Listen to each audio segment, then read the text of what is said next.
ఆధ్యాత్మిక నగరంలో మృత్యుఘోష మార్మోగింది. గోవింద నామస్మరణతో మార్మోగాల్సిన ప్రాంతం భక్తుల ఆర్తనాదాలతో దద్దరిల్లింది. ఆ 7 కొండలవాడి సన్నిధిలో పెను విషాదం తెలుగు రాష్ట్రాల్లో సంచలనం రేపింది. బైరాగి పట్టణాలో టీటీడీ ఎంజీఎం స్కూల్ ఆవరణలో ఏర్పాటు చేసిన టోకెన్ల జారీ కేంద్రం 6 పాలిట మృత్యు ప్రాంగణమైంది.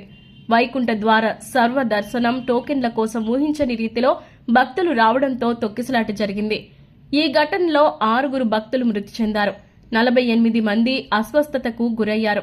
చనిపోయిన 6 5 మహిళలు ఉన్నట్లుగా అధికారులు గుర్తించారు. వైకుంఠ ద్వార దర్శన టోకెన్ల కోసం జరిగిన తొక్కిసలాటపై CM Chandrababu, deputy CM Pawan Kalyan, మంత్రి నారా లోకేష్ దిగ్భ్రాంతి వ్యక్తం చేశారు. భక్తుల ప్రాణాలు కోల్పోవడం కలిచివేసిందన్నారు చంద్రబాబు. సంక్రాంతి వేళ వచ్చే వైకుంఠ ద్వార దర్శనాల కోసం దేశం నలుమూలల నుంచి వచ్చే భక్తుల కోసం టీటీడీ పెద్ద ఎత్తున ఏర్పాట్లు చేసింది. అయినా టోకెన్ల జారీ కేంద్రాల్లోకి భక్తులను అనుమతించే సమయంలో పోలీసులు, టీటీడీ అధికారుల మధ్య సమన్వయం లోపించి గంటలు వేచి చూసిన భక్తులు గేట్లు తెరవగానే పరుగులు తీయడంతో తొక్కిసలాట జరిగింది. కాగా తిరుమల ఘటనపై అధికారులపై సస్పెన్షన్ వేటు పడింది.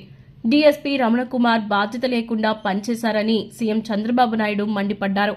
అదేవిధంగా గోశాల ఇన్ఛార్జ్ హరినాథ్ బాధ్యత విస్మరించారని అన్నారు. తిరుమల ఘటనపై డిప్యూటీ సీఎం పవన్ కళ్యాణ్ సంచలన వ్యాఖ్యలు చేశారు. తప్పు జరిగిందని క్షమించాలని కోరారు. అలాగే టీటీడీలో ప్రక్షాళన జరగాలని, సామాన్యుల దర్శనాలపై దృష్టి పెట్టాలన్నారు. మృతుల కుటుంబాల ఇంటికి వెళ్లి టీటీడీ సభ్యులు క్షమాపణలు చెప్పాలన్నారు. తిరుపతి తొక్కిసలాట ఘటనపై డిప్యూటీ సీఎం పవన్ కళ్యాణ్ ఈ వ్యాఖ్యలు చేయగా, తప్పు జరిగింది, క్షమించండి. ఇంతమంది అధికారులున్నా 6 ప్రాణం పోవడం సరికాదు. TTD chairman BR Naidu, EO Shyamala Rao, JEO Venkaiah Chowdary మధ్య గొడవలున్నాయని పేర్కొన్నారు.